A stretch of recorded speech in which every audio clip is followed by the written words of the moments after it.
akan menghadirkan saksi yang bernama Dr. Tifauzia Tiasuma, dalam kurung Dr. Tifa, yang juga ikut serta berkunjung ke Universitas Gadjah Mada Yogyakarta bersama Dr. Roy Suryo dan Dr. Rismon Hasiolan Sianipar untuk mendapatkan informasi tentang ijazah dan yang lain-lain sehubung dengan kelulusan Jokowi sebagai sarjana kehutanan. Demikianlah pengajuan kami. Atas perhatian dan kerjasamanya kami ucapkan terima kasih.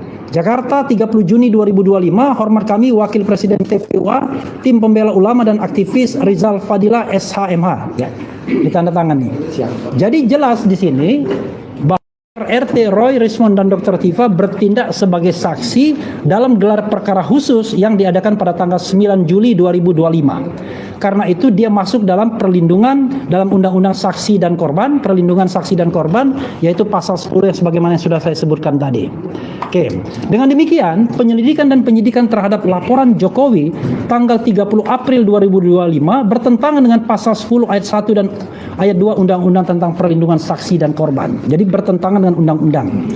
Kemudian, tapi orang mengatakan, tetapi bukankah kasus yang dilaporkan TPOA sudah dihentikan penyelidikannya? Kan begitu ya? Terhadap hal tersebut perlu dikemukakan dua hal penting. Satu, laporan Jokowi disertai pemeriksaan itu pada tanggal 30 April 2025. Padahal dalam tanda kutip penghentian penyelidikan baru diumumkan pada tanggal 22 Mei 2025 oleh Brigjen Johandani Dirtipidum Tindak Pidana Umum. Artinya penghentian penyelidikan itu baru diumumkan pada tanggal 22 Mei, sementara laporan Pak Jokowi itu 22 hari sebelumnya atau 23 hari sebelumnya, dan pada waktu hari bersamaan Pak Jokowi sudah diperiksa. Artinya laporan itu sudah diproses ketika proses di Bareskrim belum dihentikan. Itu satu. Yang kedua, penghentian penyelidikan bertentangan dengan pasal 1, 79 dan 80 Perkap Peraturan Kapolri nomor 10 tahun 2029 tentang tata cara dan persyaratan permintaan pemeriksaan teknis kriminalistik dan seterusnya. 2009. Ya. Jadi salah satu yang kita lihat dalam pasal 80 mengatakan pemeriksaan barang bukti dokumen sebagaimana dimaksud dalam pasal 79, tadi kita sebutkan pasal 79 juga, wajib memenuhi persyaratan formal sebagai berikut. A. Permintaan tertulis dari Kepala Kesatuan Kewilayahan atau Kepala Pimpinan Instansi. B. Laporan polisi. Laporan polisi nggak ada. Karena yang ada adalah masuk Dumas. Ya. C. BAP saksi garis miring tersangka atau laporan kemajuan. Yang jelas BAP saksi nggak tahu kita, tapi tersangka pasti sudah tidak ada karena baru proses penyelidikan. Laporan kemajuan kita tidak tahu. Tapi D ini yang paling penting. Berita acara pengambilan, penyitaan dan pembungkusan barang bukti nggak ada. Sama sekali nggak ada. Kemudian autentikasi dokumen pembanding nggak ada juga. Jadi kita mengatakan bahwa apa yang dilakukan oleh Bareskrim ya atau Dirtipidum atau Diktipidum itu melanggar undang-undang dan melanggar peraturan Kapolri terutama. Sehingga cacat hukum sesungguhnya proses penghentian penyelidikan tersebut. Oke. Dan kita perlu ketahui pasal 1 angka 16 Undang-Undang Nomor 8 tahun 1981 yang dijadikan dasar pada waktu itu sebelum ada KUHP yang baru. Penyitaan adalah serangkaian tindakan penyidik untuk mengambil alih dan atau menyimpan di bawah penguasaannya benda bergerak atau tidak bergerak, berwujud atau tidak berwujud untuk kepentingan pembuktian dalam penyidikan, penuntutan dan peradilan. Jadi sekali lagi, kalau kita bicara berita acara penyitaan pasti tidak ada karena penyitaan hanya dalam proses penyidikan. Ya, penyidikan, penuntutan dan peradilan. Kemudian itu alasan pertama, alasan demi hukum. Kemudian ya, mengenai alasan kedua ya, dapat dikemukakan fakta bahwa SP3ES dan DHL berdasarkan pasal 79 ayat 4 KUHP bahwa pencabutan laporan atau pengaduan hanya dapat dilakukan setelah pelaku memenuhi seluruh kesepakatan sebagaimana dimaksud pada ayat 2. Dengan diterbitkannya SP3 bagi Egy Sujana dan DHL, artinya laporan polisi LP sudah dicabut. Karena karena laporan polisi ES dan DHL sudah dicabut, maka otomatis LP itu gugur secara keseluruhan karena tersangka lain dalam nomor LP yang sama. Jadi kawan-kawan semua, yang dilaporkan memang delik aduan, tetapi Pak Ugro mengatakan ini kan peristiwa pidananya sesungguhnya, dan kemudian penyidik cari-cari pasal. Tidak hanya pasal delik aduan yang disangkakan, tapi juga delik pidana umum. Tapi intinya adalah ketika semua itu dicabut dengan keluarnya SP3 Egy Sujana dan DHL, maka sesungguhnya artinya tercerabut semua terhadap 6 tersangka lainnya. Maka konsekuensinya proses penyelidikan dan penyidikan sudah tidak ada dasar hukumnya lagi karena sudah dicabut. Jadi itulah dua alasan mengapa kemudian kami meminta penghentian penyidikan. Karena ini penyimpangan dilakukan baik di Bareskrim, Mabes Polri maupun Polda Metro Jaya. Surat kami ajukan ke Inspektur Pengawasan Umum setingkat Komjen Wahyu Widada. Begitu kawan-kawan semua. Untuk selanjutnya saya minta kesempatan Pak Ugroseno menjelaskan lebih lanjut poin tentang dicabutnya laporan polisi oleh Joko Widodo dan oleh yang lainnya yang menyebabkan Egy Sujana dan DHL mendapatkan SP3 itu seharusnya berkonsekuensi pada batalnya laporan polisi secara keseluruhan. Silakan Pak Ugro.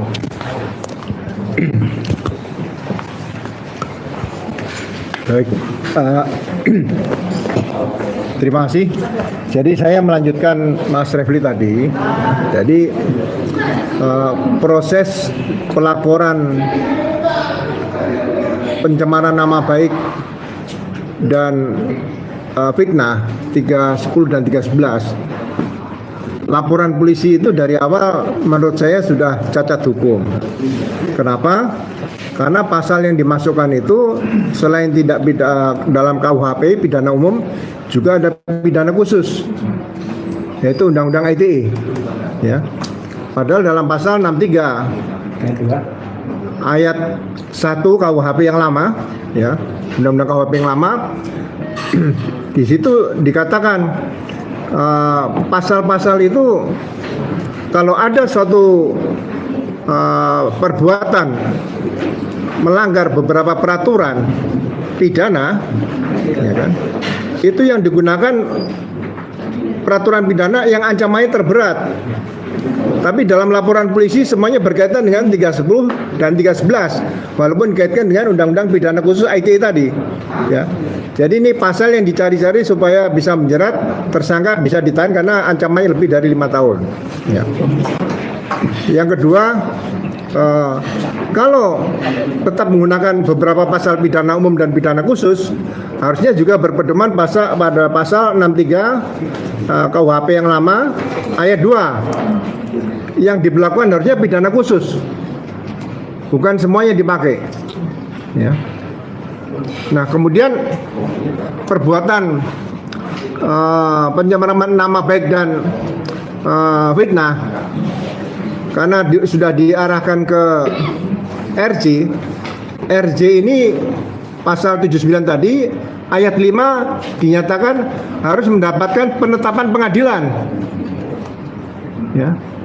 Kalau mendapatkan penetapan pengadilan, 4 LP yang diajukan bersama-sama mulai dari 2831, kemudian 976, 978 dan satu berapa saya lupa itu, ya, 4 LP itu, berarti berkas perkara itu tidak akan bisa maju karena tidak akan diterima di pengadilan nanti, karena sudah dilakukan restoratif justice di situ, ya, sehingga akan sulit mau maju ke depan. Sehingga bagi saya peristiwa-peristiwa yang berkaitan dengan pasal 310, 311 yang dituduhkan kepada 8 terlapor tadi, ya, itu sudah harus selesai peristiwa tersebut.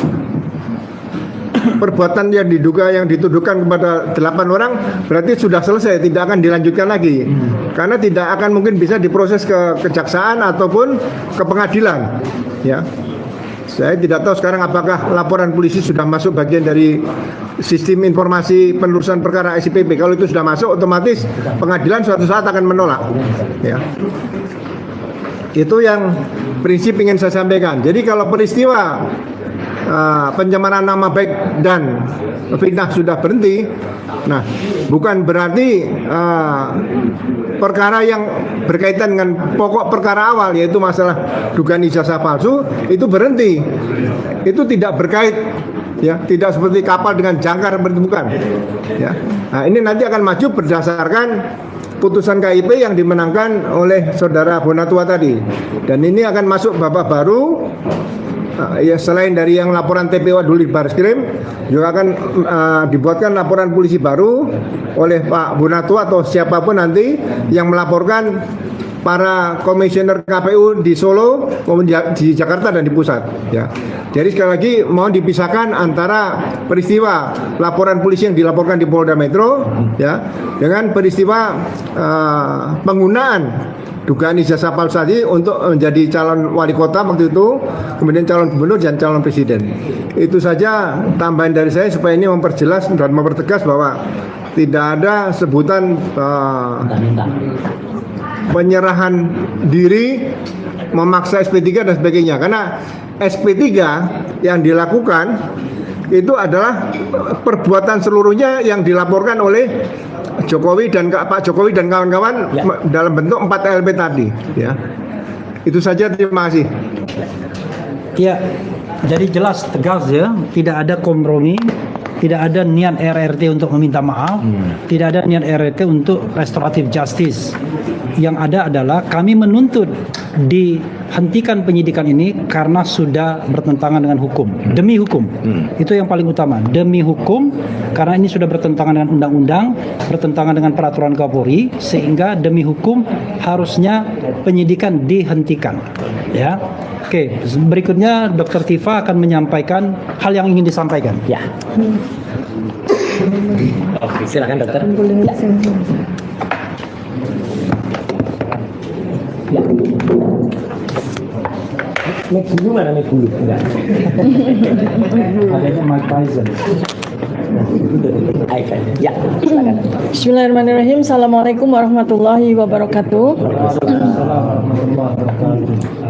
Pada 2 hari menjelang Ramadan, insya Allah. Jadi saya Dr. Tifa bersama dengan sahabat saya, kakak saya, Mas Dr. Roy Suryo bersama dengan sahabat saya satu lagi, Bang Dr. Rismon Syanipar.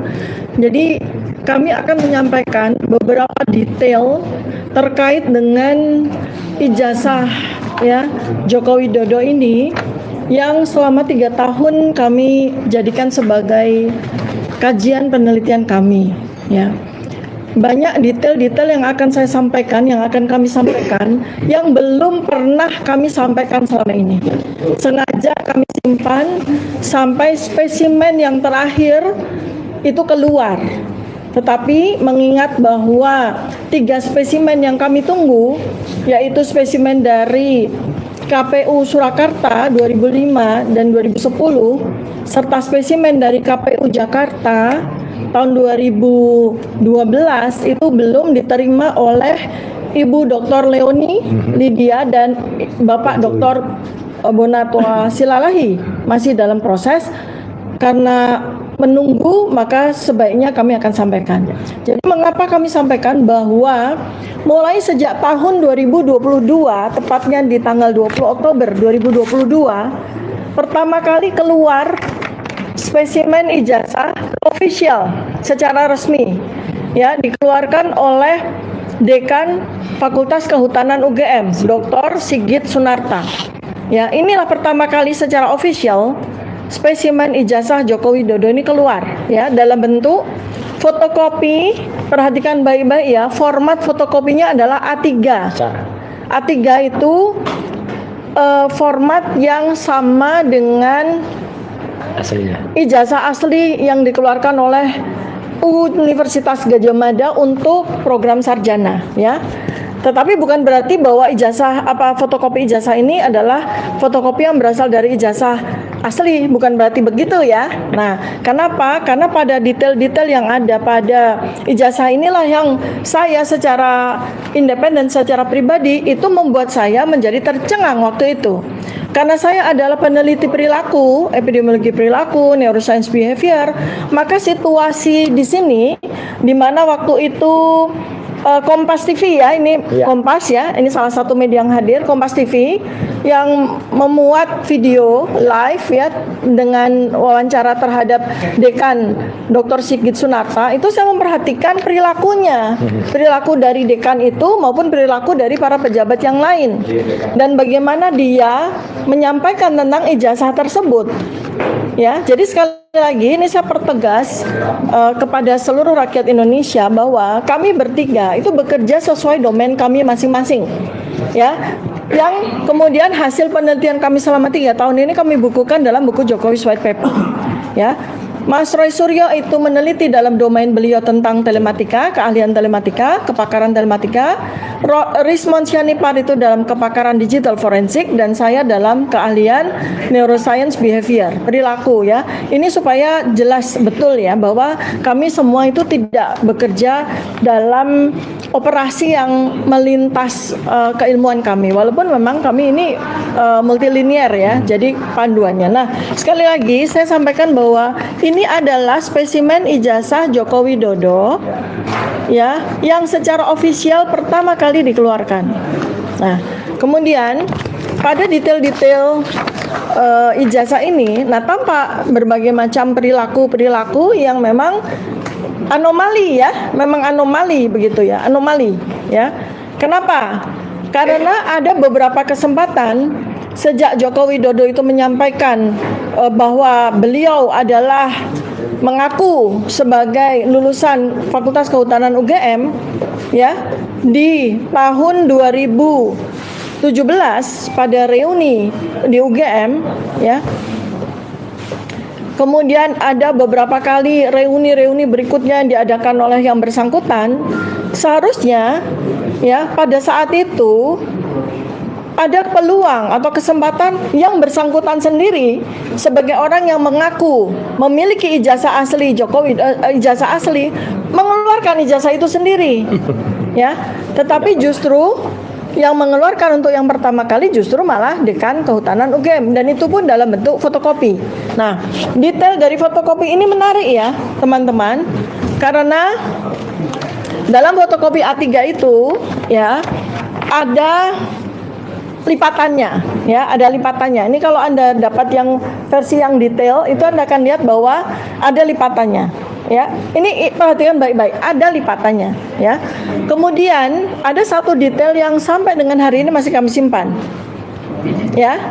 Ada sebuah artefak ya yang sampai dengan hari ini kami simpan dan kami buka sekarang. Artefak itu adalah noktah pada logo Universitas Gadjah Mada, noktah pada logo Universitas Gadjah Mada, yang dulu kami bersengaja sampaikan itu kemungkinan tumbuhan kopi, tumbuhan teh. Tapi sejalan dengan waktu kami tahu bahwa itu adalah bleberan dari tinta, bleberan dari tinta. Ya, bleberan dari tinta. Ingat baik-baik ya. Jadi pada ijazah versi 2022 versi Dekan Kehutanan ada noktah bleberan tinta yang kemungkinan berasal dari logo UGM akibat tahun ya, ingat baik-baik. Nah, ini nanti akan kami sampaikan kepada ahlinya ya, yaitu ahli yang juga menjadi ahli kami, yaitu Profesor Tono Saksono, karena beliau ahlinya bagaimana membuat yang digital yang analog akan dikonversi dengan digital dan sebagainya, dan seterusnya ya. Ini nanti keahlian beliau nih. Mesinnya untuk memastikan apakah nokta ini betul-betul bleberan dari logo UGM ya atau oleh hal lain. Mesinnya menurut beliau ada di Belanda. Ya, nanti tinggal tunggu waktu saja untuk memastikan apakah nokta ini sesuai dengan dugaan kami bahwa ini adalah bleberan dari tinta logo UGM. Mengapa kami sampaikan sebuah hipotesis bahwa nokta ini adalah bleberan dari tinta logo UGM? Karena kami mendapatkan di tahun 2025 kami mendapatkan spesimen ya ijazah asli dari lulusan Kehutanan UGM tahun 1985. Ya, ini kami melihat dengan mata kepala sendiri. kami pegang, kami cek ya, dan kemudian beberapa kali juga kami uji, tampak bahwa karena tahun 40 tahun ya, maka logo UGM ini mengalami pemudaran ya. Kemudian tintanya kemudian bleber. Nah, tinta yang bleber ini kemungkinan menghasilkan sebuah artefak yang berbeda-beda sesuai dengan bagaimana ijazah ini diperlakukan ya. Ini adalah hal yang untuk pertama kalinya selama beberapa tahun ini kami sampaikan ya. Nah, dikunci dulu ya bahwa spesimen ijazah yang dikeluarkan oleh Dekan Kehutanan UGM itu ada 2 ciri utama, yaitu dia terlipat, ada tanda lipatannya, dan ada noktah bleberan tinta dari logo UGM ya. Nah, kemudian spesimen yang berikutnya lagi, versi yang kedua, ini tadi versi 1 ya berarti ya. Versi yang kedua adalah tanggal 1 April 2025 yang dikeluarkan oleh kader PSI yang bernama Dian Sandi Utama. Dan ini adalah spesimen kedua yang kami jadikan sebagai bahan penelitian. Ya, perhatikan baik-baik di sini. Perhatikan baik-baik di sini. Tadi kami sampaikan ada dua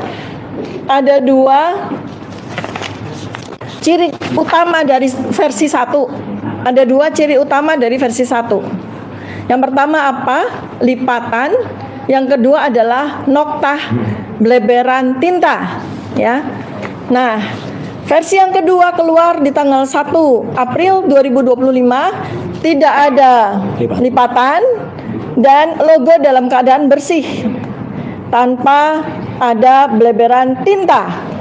Artinya, hipotesis kami mengatakan bahwa 2 spesimen ini berasal dari 2 spesimen yang berbeda ya. Jadi ini versi 1, ini versi 2. Berikutnya lagi ciri dari spesimen ijazah yang dikeluarkan oleh Dian Sandi adalah bleberan tinta. Ini bleberan tinta ya. Jadi bukan gripis karena rayap, bukan. Ya, ini bleberan tinta. Ya, bukan gripis karena rayap, bleberan tinta. Artinya, menurut Mas Roy dan Bang Rismon, ini adalah hasil dari print out. Jadi printernya yang bleber tintanya, ya, bukan karena rayap, ya, oke. Dan yang jelas adalah bahwa ini tidak ada bleberan tinta karena usia. Logo dalam keadaan bersih dan itu tidak wajar untuk logo yang usianya 40 tahun, ya. Kalau yang wajar ya pasti sudah mengalami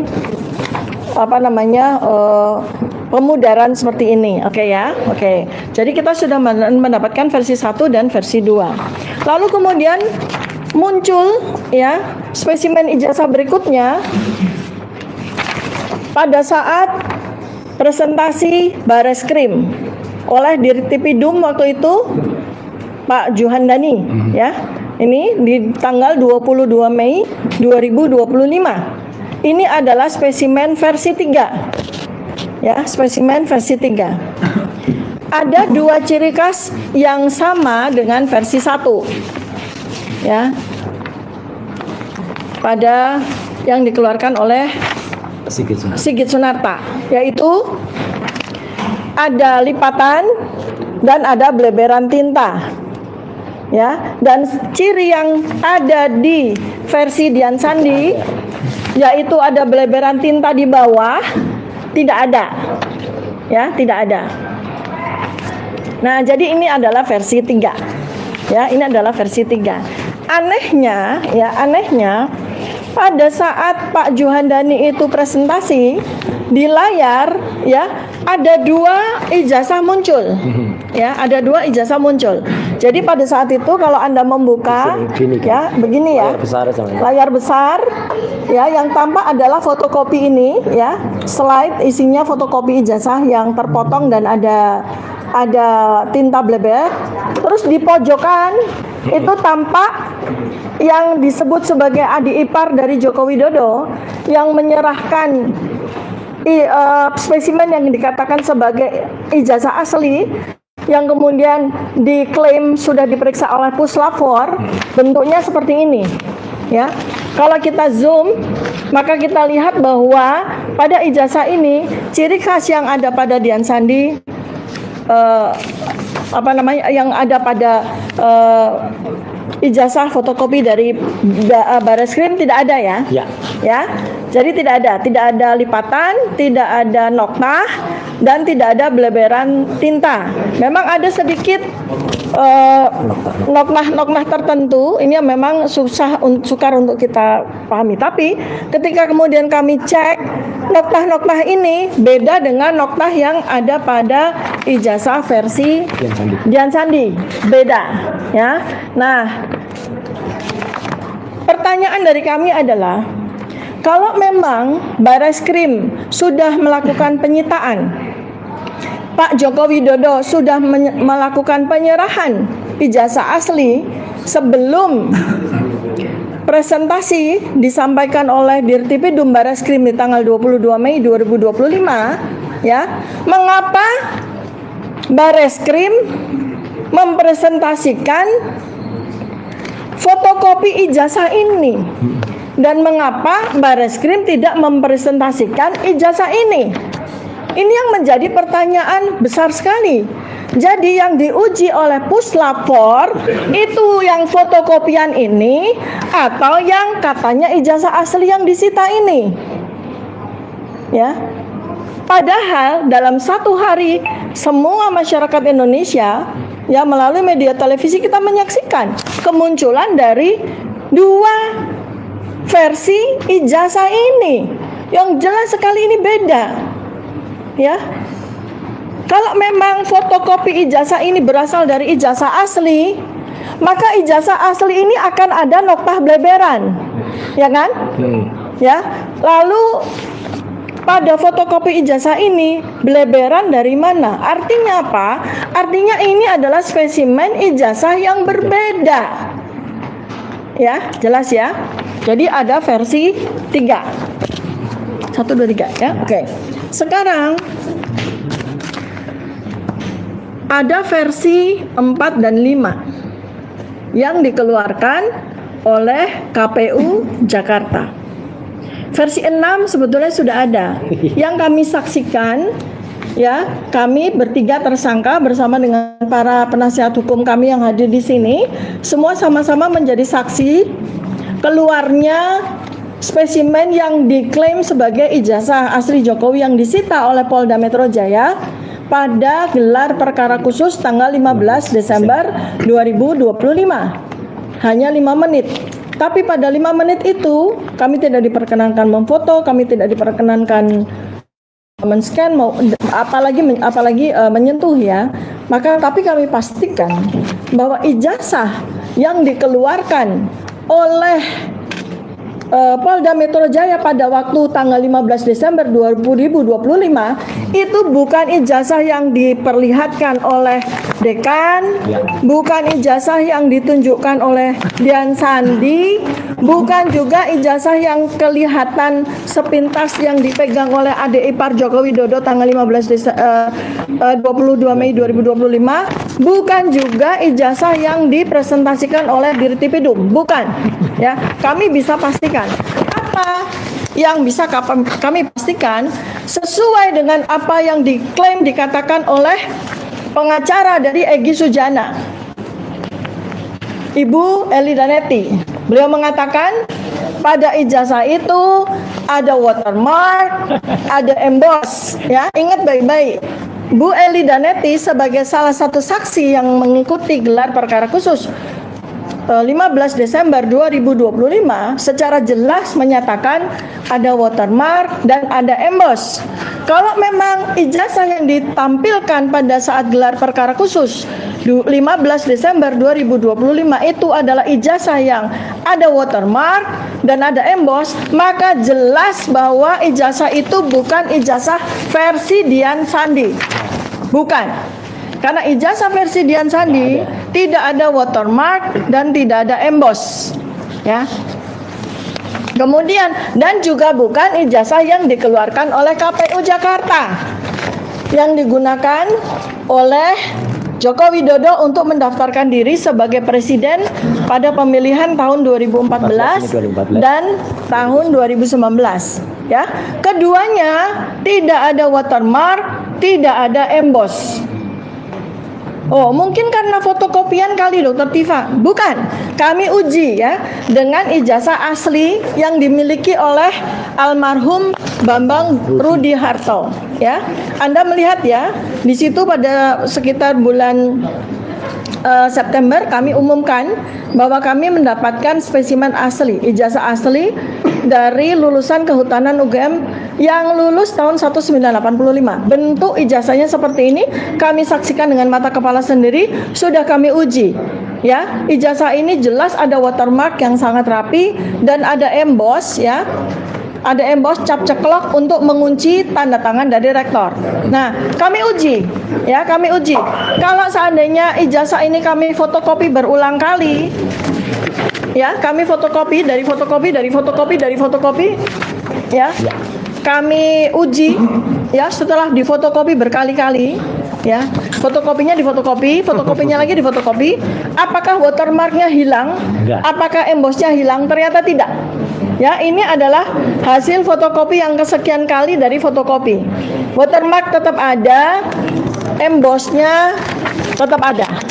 Ya, jadi artinya bahwa ijazah, fotokopi ijazah yang dikeluarkan oleh KPU 2014 dan KPU 2019 tidak ada jejak watermark sedikit pun dan tidak ada jejak emboss sedikit pun. Ya, artinya kuat dugaan bahwa ijazah yang digunakan untuk kemudian difotokopi ini bukan ijazah asli. Ya, ijazah tanpa watermark dan ijazah tanpa emboss, keduanya. Ya, itu ciri yang harus. Jadi artinya dari sini sudah ada 6 versi. Kita tunggu versi yang ke-7 dan ke-8 dari KPU Surakarta dan dari KPU Jakarta. Nah, secara ilmu neuroscience di sini terlihat ya bahwa memang ada perilaku-perilaku yang saya nyatakan pada beberapa waktu yang lalu. Ini adalah perilaku yang disebut sebagai ilusi transparansi. Kelihatannya transparan ya pada saat tanggal 20 Oktober 2022 transparan Dekan Kehutanan menunjukkan ijazah Joko Widodo, kemudian transparan lagi Dirtipidum menunjukkan ijazah tanggal 22 Mei 2025, transparan lagi Dian Sandi menunjukkan ijazah asli yang kemudian dinyatakan sendiri oleh Pak Joko Widodo bahwa betul Dian Sandi itu menunjukkan ijazah asli pada salah satu video. Kemudian juga di KPU, ini semua adalah sebuah ilusi transparansi. Kita dipaksa untuk meyakini bahwa semua versi dari ijazah tersebut adalah asli. Padahal kalau ada setidaknya ada 6 versi dari ijazah ini keluar, berarti kita bisa berhipotesis bahwa salah 1, salah 2, salah 3, salah 4, salah 5, salah 6 semuanya palsu. Ya, jadi tidak ada satupun yang identik dengan ijazah asli dari lulusan Kehutanan UGM tahun 1985. Ini yang sangat penting. Jadi ini adalah ijazah asli lulusan Kehutanan UGM tahun 1985, tapi namanya bukan Joko Widodo. Namanya adalah Bambang Rudi Harto, ya. Oke ya. Baik, itu mungkin nanti akan ditambahkan oleh Mas Raisur, ya silakan Mas. Nanti saya terus ingat lagi apa yang ini. Baik. Ntar saya Tambahin dulu ya, tekanan dia. Jadi kawan-kawan semua, ini penekanan ya. Ada 2 institusi resmi yang menyampaikan spesimen ijazah Jokowi. Satu Dirtipidum Bareskrim Mabes Polri pada tanggal 22 Mei. 2 Komisi Pemilihan Umum karena putusan dari Komisi Informasi Pusat. 2 institusi tersebut ternyata ijazahnya berbeda. Ini soal yang serius karena kalau ijazahnya itu memang asli harusnya sama. Ya. Dan ini soal yang juga luar biasa seriusnya karena kok bisa 2 institusi ini menyampaikan sebuah spesimen yang berbeda. Nah, ini soal serius. Kalau penyidik Barreskrim atau penyidik Polda Metro Jaya mau serius, inilah saatnya kita menggeser kembali permainan, bukan pada pencemaran nama baik, bukan pada penghinaan, bukan pada fitnah, bukan pada ujaran kebencian, tetapi pada inti pokoknya, yaitu apakah ijazah Jokowi yang digunakan untuk wali kota, gubernur, dan presiden 2014-2019 itu asli atau palsu. Kami meyakini 99,9% palsu. Ya. Itu tambahan. Silakan. Baik. Bismillah. Assalamualaikum warahmatullahi wabarakatuh. Baik rekan-rekan semuanya, saya nambahkan saja, mungkin nggak terlalu panjang karena tadi sudah sangat detail yang disampaikan oleh Dr. Tifa. Tapi saya ingin sampaikan penegasan juga. Jadi kalau saja apa yang dikatakan Pak Komjen Pol Purnawirawan Pak Ugroseno tadi memang benar, ya gitu, artinya dijalankan dengan benar, maka SP3 yang namanya surat perintah penghentian penyidikan, yaitu diambil suratnya, ya selesai. Jadi tuyulnya ada 8, ya, ini tuyulnya cuma 2. Jadi karena tuyulnya cuma 2, maka ini aneh, ya gitu. Maka ini sekali lagi dulu ada kiasan yang sampai oleh sahabat kita dari Bonjowi, Pak Lukas Suwarso, 2 tuyul memenuhi jin ifrit. Ya. Saya nggak tahu yang disebut 2 tuyul itu siapa, jin ifritnya siapa, ya. Tanya ke pembuat Kartodini, ya. Nah, ini inti yang ingin kami sampaikan. Jadi yang disampaikan tadi adalah apa? Kami sebenarnya sudah mencurigai sejak lama. Makanya kami tuliskan dalam bentuk tulisan ilmiah yang akhirnya sudah diuji oleh beberapa doktor dan juga profesor. Ada Dr. Ridho Ahmadi, ada Profesor Tono Saksono, ada Profesor Din Samsudin, ada juga Profesor Jainal Mutakin, ada juga misalnya Prof. Henry Subiakto dalam buku Jokowi's White Paper. Artinya apa? Ada memang beberapa spesimen ijazah yang berbeda-beda. Saya nanti akan tambahkan bukan hanya soal ijazah. Dan ini yang mungkin akan saya tampilkan karena itu yang kami lihat sebagai primary evidence atau bukti primer yang kami pegang sendiri, kami sentuh sendiri, dan bahkan kami terima langsung dari pejabat yang berwenang. Maka saya ingin ulangi sedikit, mereview sedikit. Ini yang disebut tadi penampakan ijazah Jokowi, ya, tanggal 24 Oktober 2022. Websitenya masih ada sampai dengan sekarang, ya. Saya nggak perlu bacakan di situ, ya, itu ada. Jadi ini memang resmi. Artinya apa? Artinya tidak terkena pasal 32 dan 35. Karena yang menampilkan adalah Dekan Fakultas Kehutanan Dr. Sigit Sunarta. Dan itu ditampilkan waktu itu. Itu kenapa kami belum bergerak melakukan penelitian, ya. Karena apa? Ini masih berupa fotokopi hitam putih. Jadi ini yang saya tambahkan dari Dr. Tifa. Karena hitam putih, kami belum bisa memeriksa yang namanya tekstur, kami belum bisa memeriksa perbedaan warna. Kami, ya, tapi secara perilaku, Dr. Tifa sudah mengamati bagaimana perilakunya Dr. Sigit Sunarta, perilaku orang-orang yang ada di belakang ini, itu udah kelihatan mereka. Dan waktu itu pun sebenarnya kelihatan bagaimana gaya dia menunjukkan. Sempat dia juga menunjukkan dalam video itu adalah ijazah yang disebut-sebut miliknya almarhum Hari Mulyono waktu itu. Jadi waktu itu kenapa Dr. Tifa sudah melihat perilakunya. Dan baru kami meneliti itu ketika seseorang kader PSI. Nah, ini saya tampilkan utuhnya. Kalau tadi Dr. Tifa menampilkan potongannya, saya tampilkan utuhnya. Tanggal 1 April 2025 dia tulis buat yang ributin fotokopi ijazah Pak Jokowi. Saya ulas upload pada UTAS. Jadi ini peristiwanya mirip-mirip tahun ini, mirip-mirip sekarang ini, mendekati bulan suci Ramadan. Karena dia tulis kan, biar kalian tenang lebarannya, ya. Ini saya upload yang asli. Dia tulis yang asli ini. Tapi di sini jelas betul, karena ini dari foto. Persis tadi apa yang disampaikan oleh Dr. Tifa, saya kuatkan lagi. Dan itu juga statementnya Dr. Ismon. Karena ini pakai kamera dipotret, harusnya yang namanya emboss, yang namanya watermark nampak. Kalau memang di situ lebaran tinta juga nampak. Tapi ini tidak tampak sama sekali. Kenapa tidak tampak? Saya juga sudah uji dengan menggunakan proses yang namanya ELA, Error Level Analysis. Kemudian dengan proses namanya Luminance and Gradients. Ini Luminance and Gradients. Luminance and gradient itu tampak reliefnya. Tidak ada yang namanya watermark, tidak ada yang namanya emboss. Ada pelebaran ya. kita. Bahkan salah seorang kader, bukan kader ya, pendukung berat dari Jokowi, dari Joman, Andi Aswan namanya, berani menampilkan, dan maaf saya ulangi dengan garis tegas, berani berbohong di depan publik, di depan salah satu TV, ada mikrofonnya di sini, ya, Anyus. Pada tanggal nggak boleh sebut Anyus ya, nggak boleh. Ya. Ada saksinya, Dr. Refli Harun juga ada pada tanggal 18 Oktober, saya sendiri pada tanggal 19 November, saya 25 November. Itu adalah sama dengan Dian Sandi tadi. Tapi dia bilang itu scan asli. Scan asli. Dia bohong. Kalau scan asli, harusnya pada histogramnya juga berbeda. Ini histogramnya sama dengan yang punyanya Dian Sandi. Ini sangat ilmiah ya. Ijazah sudah disita. Dan ijazahnya sudah disita pada tanggal 23 Juli. Jadi karena dia tampilkan ini pada tanggal 25 November, dia dapat ijazahnya dari mana?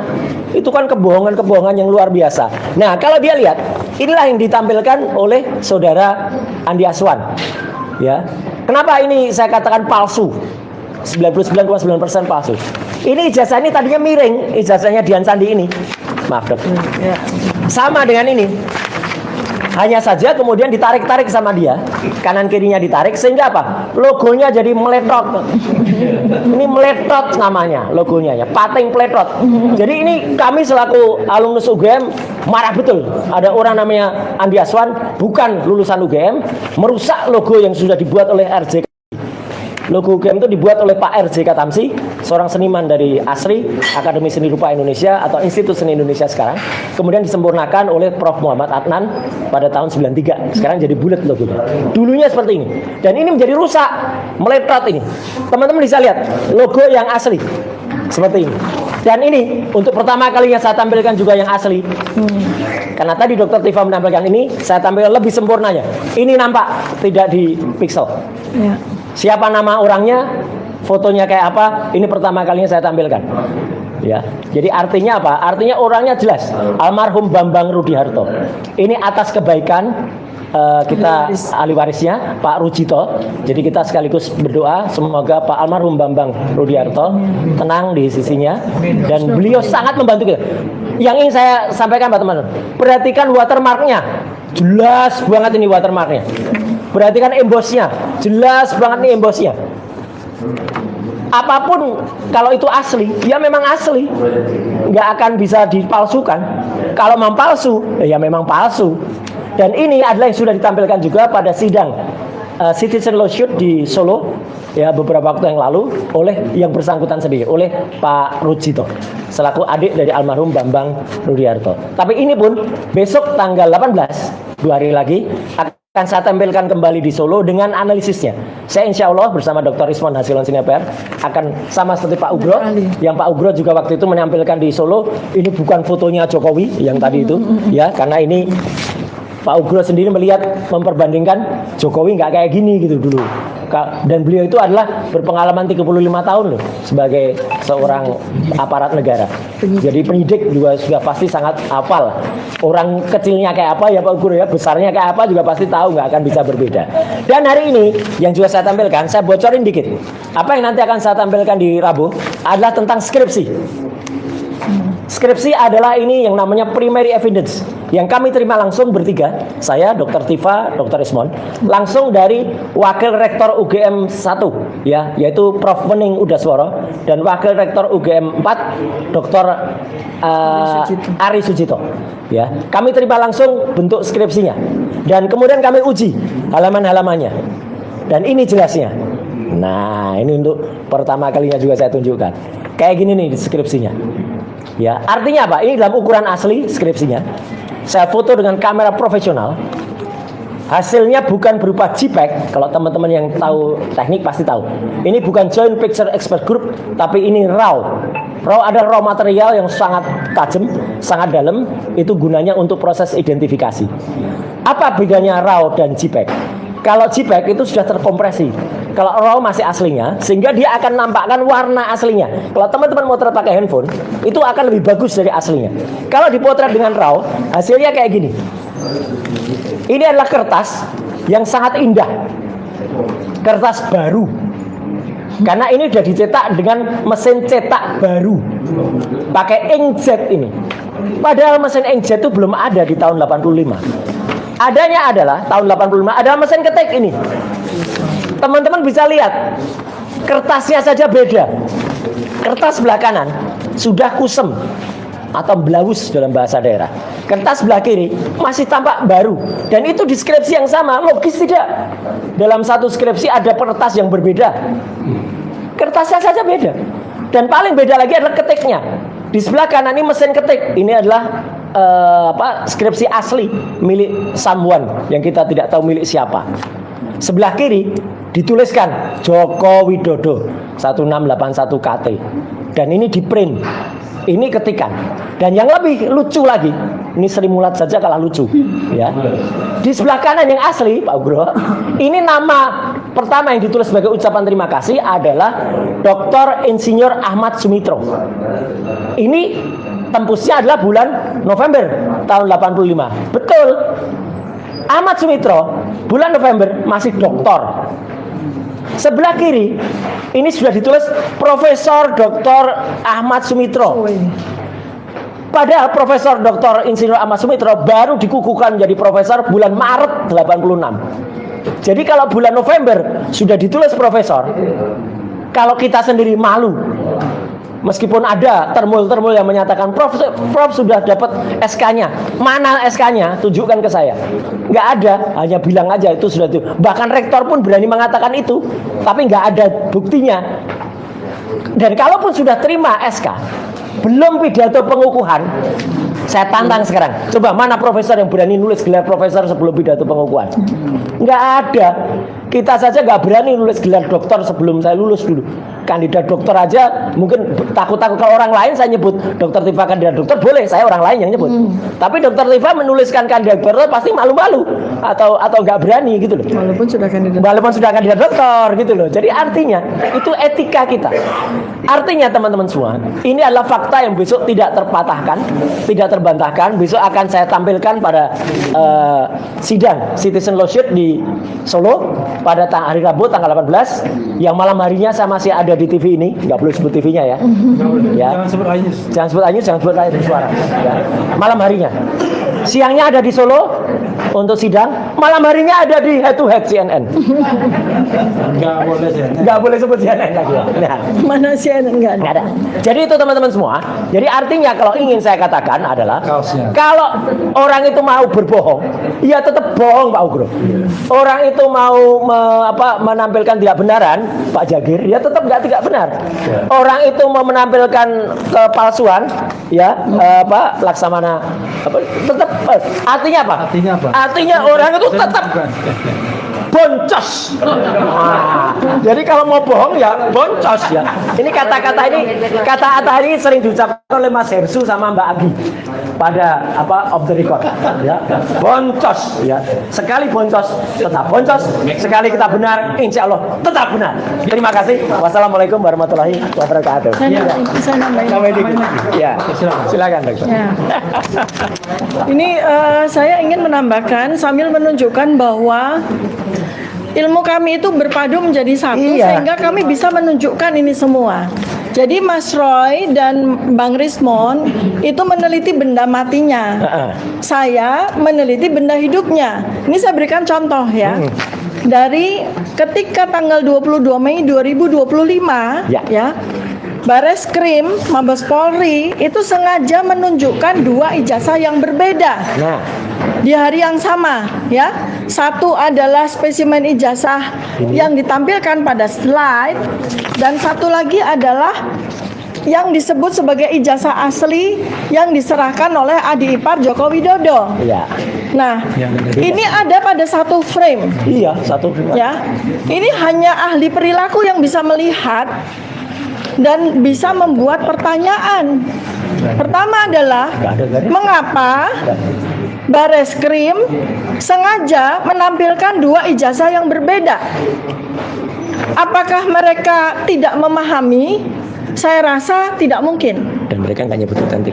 Sebab ya, ilmu yang saya gunakan untuk meneliti perilaku Joko Widodo yang terkait dengan ijazah ini adalah ilmu yang diajarkan di CIA, diajarkan di FBI, diajarkan di Badan Intelligence Polisi. Jadi ini ilmu saya itu bukan ilmu goib, ilmu yang sangat biasa Oleh karena itu maka saya pun juga berpikir bahwa Bareskrim, Mabes Polri itu pasti juga punya ilmu tersebut atau tidak-tidaknya memahami. Oleh karena itu maka pertanyaan saya ketika di tanggal 22 Mei 2025 adalah mengapa Bareskrim sengaja menunjukkan 2 spesimen ijazah Joko Widodo yang berbeda? Ini adalah sebuah pertanyaan misteri. Bisa terjawab kalau ternyata Bareskrim tidak paham.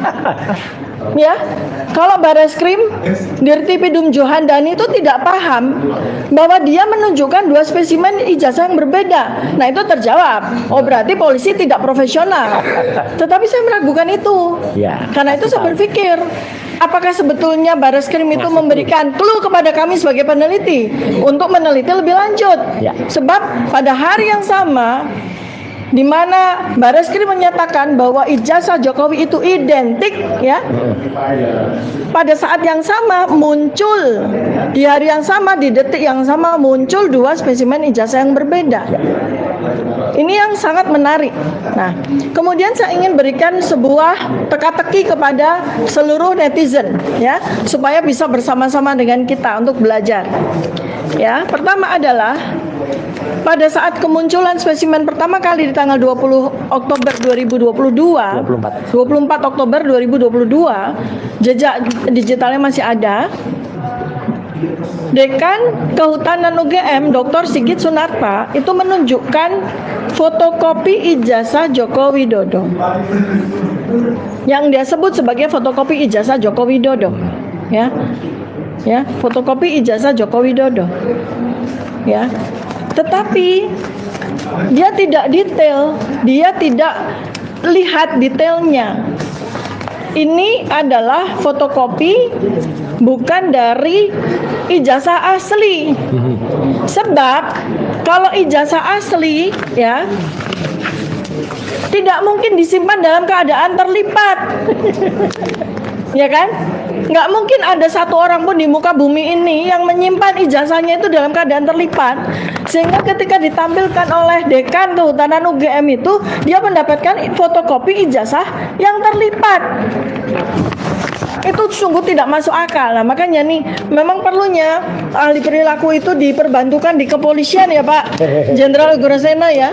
Untuk hal-hal seperti ini tuh kita bisa melihat. Sehingga seharusnya di tanggal 22 Mei 2025 yang muncul adalah pernyataan bahwa kami akan mengundang Dr. Roy Suryo, Dr. Rismon Syanipan, dan Dr. Tifa untuk membantu kami memecahkan misteri ijazah Joko Widodo. Harusnya kepolisian, Bareskrim, Mabes harusnya mengatakan seperti itu. Bukan kemudian malah malah mentersangkakan kami dan mengekor begitu saja apa yang dimaui oleh Joko Widodo. Ya. Silakan. Iya, ini menarik ya. Tadi saya mau kasih kesempatan pada Pak Muryono Aladin spill gugatan yang mau dilakukan oleh Purnawirawan TNI. Ya. Tetapi di samping saya masih ada Pak Ugroseno yang harus mempertanggungjawabkan perilaku adik-adiknya. Karena bagi kami ini agak aneh. Barang semudah itu dalam proses penyelidikan dan mungkin naik ke penyidikan di Bareskrim Mabes Polri mengenai dugaan penggunaan ijazah palsu atau dokumen palsu, kok tiba-tiba dikatakan tidak cukup bukti dan tiba-tiba disimpulkan bahwa ijazah itu palsu, padahal rasanya dari presentasi Dr. Tifa dan Mas Roy mudah sekali kan untuk mengetahui bahwa muncul spesimen yang berbeda. Nah, saya minta pertanggungjawaban Pak Groseno. Kalau enggak ya kita tuntut. Silakan. Ya, terima kasih. Jadi pernah saya katakan bahwa dalam suatu laporan dari masyarakat yang berkaitan dengan dugaan perbuatan pidana, itu di pasal 1 hukum acara pidana memang tertulis laporan dan pengaduan. Nah, laporan itu biasanya berkaitan dengan delik umum, tapi kalau pengaduan berarti delik aduan di situ. Jadi bukan dumas, ya kan? setelah ada Dumas Pengaduan Masyarakat, sebetulnya ini juga lahir untuk masyarakat yang ingin melaporkan tentang perilaku menyimpang dari anggota kepolisian. Ya kan, itu biasanya dilaporkan ke Propam atau ke Irwasum. Itu Dumas namanya. Nah, Dumas atau Pengaduan Masyarakat ini mulai masuk ke reserse, yaitu setelah ada Perkap nomor 6 tahun 2019 tentang penyidikan tidak pidana. Nah, saya mengkritisi waktu itu penyidikan tidak pidana sudah diatur di hukum acara pidana, mengapa ada peraturan Kapolri yang menyebutkan tentang penyidikan tidak pidana?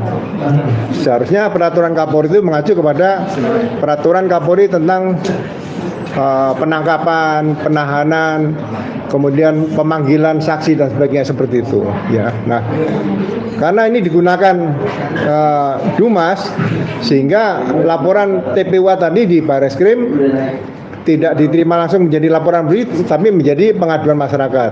Nah, ini yang harus diperbaiki untuk Polri ke depan nanti.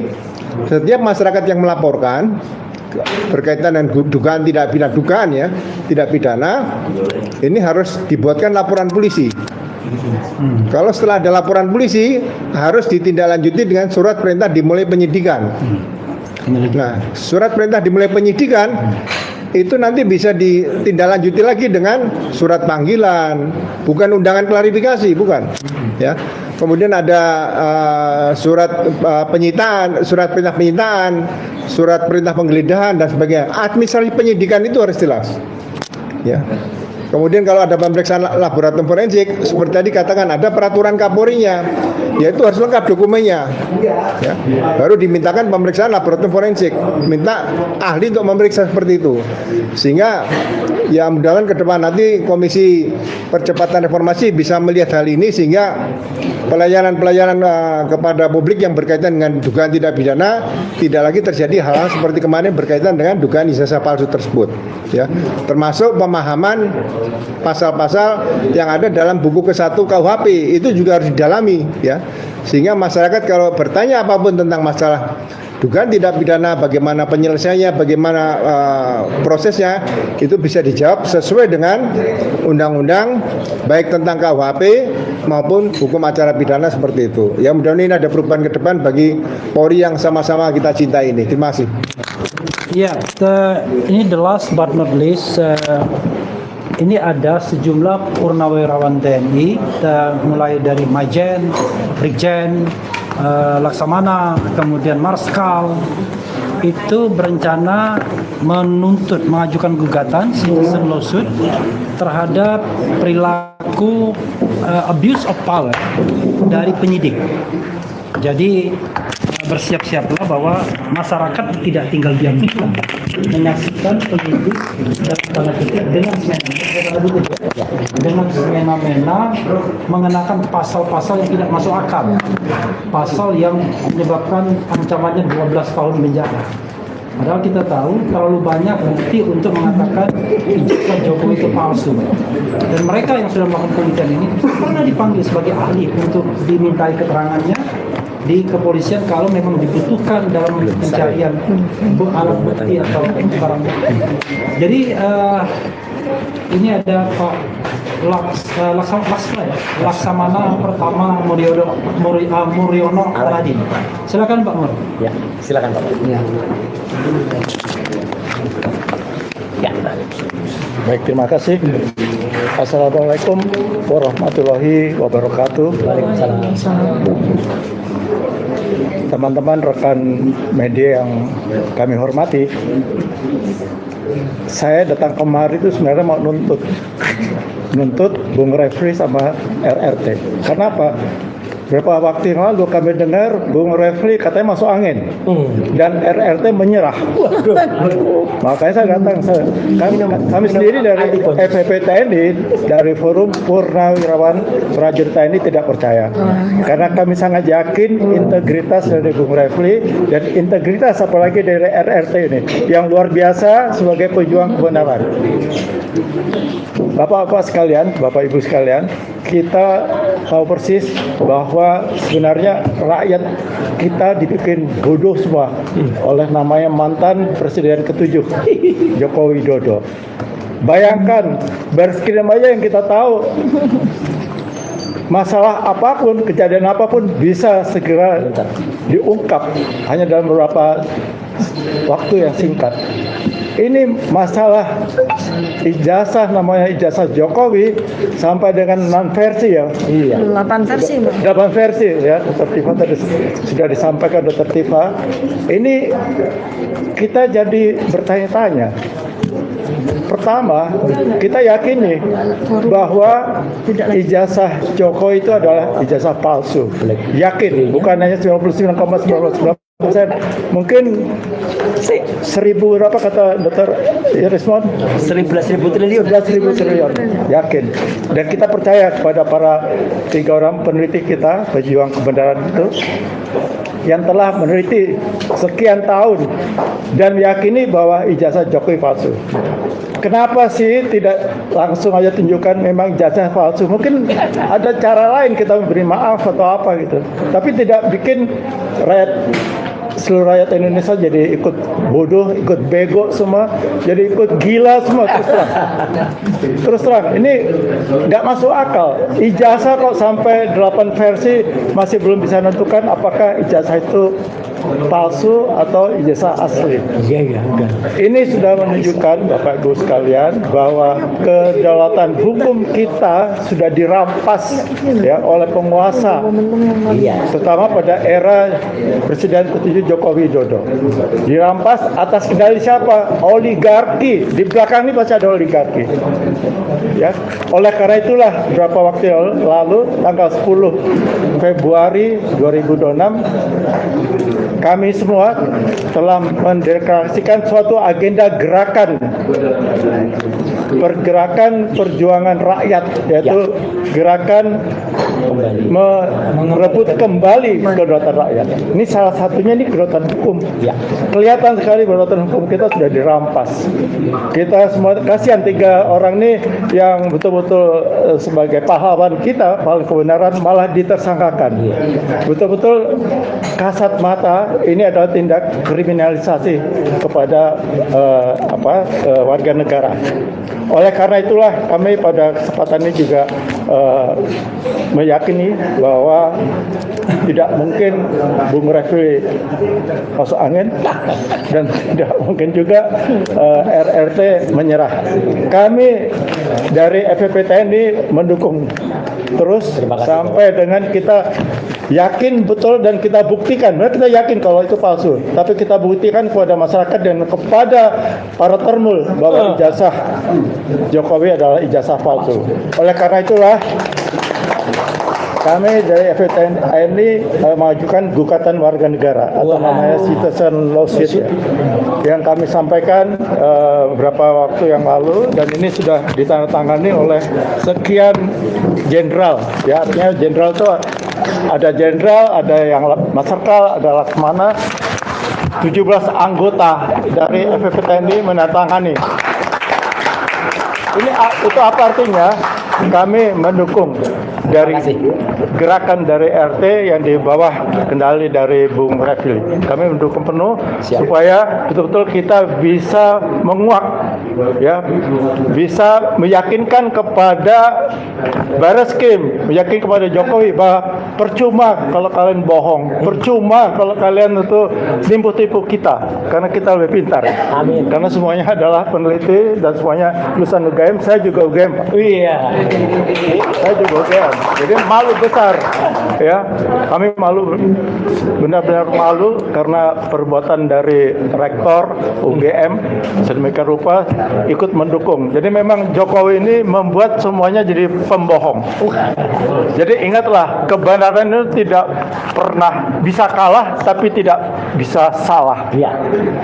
Ya, jadi kebenaran itu bisa kalah, tapi tidak pernah salah. Kali ini kebenaran. Ya, jadi ini kita yakini bahwa kita adalah di jalan yang benar dan kita bisa mengungkapkan segala satunya ini adalah dengan mempersembahkan kebenaran abadi, kebenaran yang sungguh-sungguh kepada seluruh masyarakat Indonesia. Demikian Bu Refli, terima kasih. Assalamualaikum warahmatullahi wabarakatuh. Waalaikumsalam. Ya, terima kasih Pak Mur, kawan-kawan semua. Saya tadi nggak sopan ya karena tidak memperkenalkan kepala RRT. Jadi, ini ada Mary. Mary ini pendukung garis keras perjuangan mengungkapkan kebenaran oleh RRT. Di sampingnya adalah Ramdan Shah. Di sampingnya lagi ada Pak Mulyadi, di sampingnya Pak Joni Silalahi, ada Pak Algatiri, ya, manusia yang paling kuat di Republik ini. Ada Pak Jagir, ya kita bilangnya Bang Jagir, Jahmada Girsang namanya. Kemudian ada siapa lagi yang hadir? Di luar ada Fadli Nasution tadi, Ada Aziz. Yanuar, ada Tony Soehartono, ada Om Patrick, pendukung garis keras juga, ya. Jadi itu yang press conference kita, dan ada 3 kesimpulan besar ya yang ingin saya sampaikan. Pertama, sekali lagi RRT tidak minta restoratif justice. Ya. RRT tidak menyerah. RRT tidak masuk angin. RRT tidak minta maaf ke Solo, Ya. tidak mau sowan ke Solo. Betul. Tetapi yang kita tuntut adalah penghentian penyidikan demi hukum. Karena proses penyidikan baik di Barreskrim maupun Polda Metro Jaya sudah melanggar hukum, baik undang-undang maupun peraturan di bawah undang-undang. Yang kedua, spesimen ijazah Jokowi yang tampil di publik itu berbeda-beda. Ya, itu. Ada beberapa versi, termasuk antara Barreskrim dan KPU. Beda. Itu soal yang serius karena dikeluarkan sama-sama institusi yang resmi. Satu Mabes Polri dan satunya KPU. Barreskrim dan Dekan UGM itu beda. Ya, Dekan. Barreskrim dan Dekan UGM juga berbeda. Yang ketiga, kita mau menggeser permainan ini pada kasus semula. Iya. Yaitu pembuktian ijazah, apakah ijazah Jokowi itu asli atau palsu. Versi RRT sudah jelas 99,9% palsu. Ya. Jadi bukan pada hal-hal lain yang merupakan pinggiran, yaitu pencemaran nama baik, kemudian ujaran kebencian dan lain sebagainya. Siapapun yang tahu hukum paham bahwa yang namanya pencemaran nama baik, ujaran kebencian, penghinaan, fitnah dan lain sebagainya itu adalah pinggiran dari masalah utamanya. Masalah utamanya adalah apakah ijazah Jokowi asli atau palsu. Karena itu kami menantang Jokowi dan teman-temannya untuk membuktikan di citizen lawsuit apakah ijazah mereka palsu atau asli. Dan kami menantang Barreskrim Mabes Polri untuk membuka kembali kasus ini agar kemudian masyarakat bisa paham bahwa memang ada ijazah palsu tersebut. Karena kami meyakini terlalu banyak bukti-bukti yang bisa disodorkan ke Barreskrim Mabes Polri untuk membuktikan bahwa ijazah Jokowi adalah palsu. Itu saja. Saya membuka kesempatan untuk pertanyaan kalau ada pertanyaan. Kalau tidak ada akan ditutup. Ada pertanyaan nggak? Nggak ada. Tidak ada pertanyaan ya. Oke. Terima kasih kawan-kawan semua yang sudah hadir dan sabar mendengarkan press conference terlama mungkin dalam jagat ini 1 jam.